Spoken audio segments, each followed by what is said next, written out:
तो दोस्तों, क्या आप जानते हैं हस्तमैथुन करने से क्या होता है?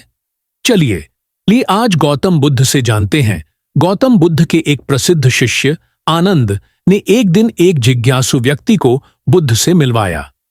वह व्यक्ति, जिसका नाम शार्दुल था, एक महान विद्वान और तर्कशील था।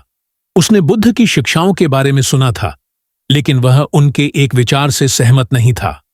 तृष्णा, इच्छा का अंत ही दुख का अंत है। शार्दुल ने विनम्रता से बुद्ध को प्रणाम किया और कहा, हे महात्मा, मैंने आपकी शिक्षाओं के बारे में सुना है। आपने कहा कि तृष्णा सभी दुखों का कारण है और इसका अंत ही सुख की ओर ले जाता है। लेकिन क्या यह विचार सभी के लिए सही है? क्या संसार में तृष्णा के बिना जीवन संभव है? बुद्ध ने मुस्कुराते हुए शार्दुल को बैठने का संकेत दिया और पूछा, तुम्हें क्या लगता है, तृष्णा क्या है? शार्दुल ने उत्तर दिया, तृष्णा वह है जो हमें आगे बढ़ने के लिए प्रेरित करती है।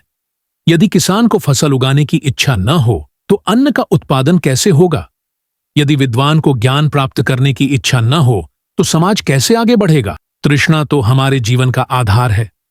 बुद्ध ने कहा, तुम सही कहते हो कि इच्छा जीवन को आगे बढ़ाती है, लेकिन जिस तृष्णा की मैं बात कर रहा हूं वह लालसा है, जो मनुष्य को जकड़ लेती है और उसे दुखी बनाती है।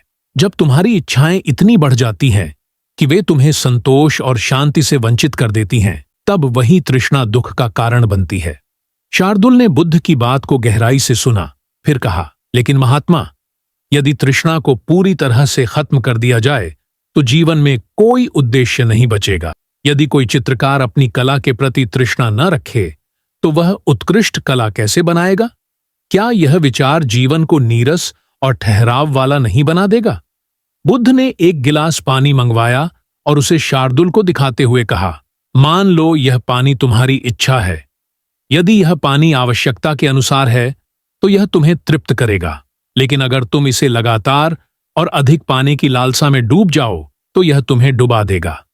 तृष्णा का अंत तात्पर्य लालसा और आसक्ति से है, न कि उद्देश्य या प्रेरणा के अंत से।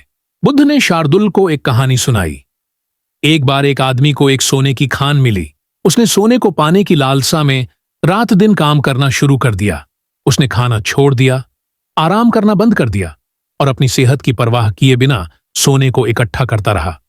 अंततः वह इतना कमजोर हो गया कि वह अपने ही खजाने का आनंद नहीं ले सका। तृष्णा उसे ले डूबी। यदि वह संतुलन रखता तो वह सोने का उपयोग करके एक सुखी जीवन जी सकता था। शार्दुल ने कहा, लेकिन महात्मा, यह उदाहरण उन लोगों पर लागू हो सकता है जो अति में जाते हैं। क्या उन पर भी यह सिद्धांत लागू होता है जो अपनी इच्छाओं को संतुलित रखते हैं? बुद्ध ने उत्तर दिया, संतुलन ही मध्यम मार्ग है। मैं यह नहीं कहता कि जीवन में सभी इच्छाओं को त्याग दो, बल्कि मैं कहता हूं कि अपने मन को इतना नियंत्रित करो कि वह तृष्णा के कारण तुम्हें दुखी न करे।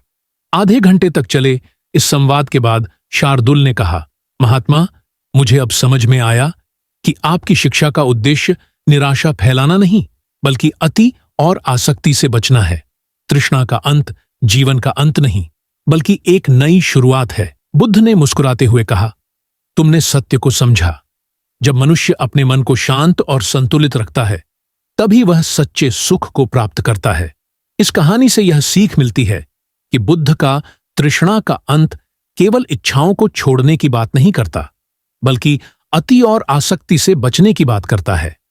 इस विचार पर मतभेद हो सकते हैं, लेकिन इसे गहराई से समझने पर इसका गूढ़ अर्थ स्पष्ट हो जाता है।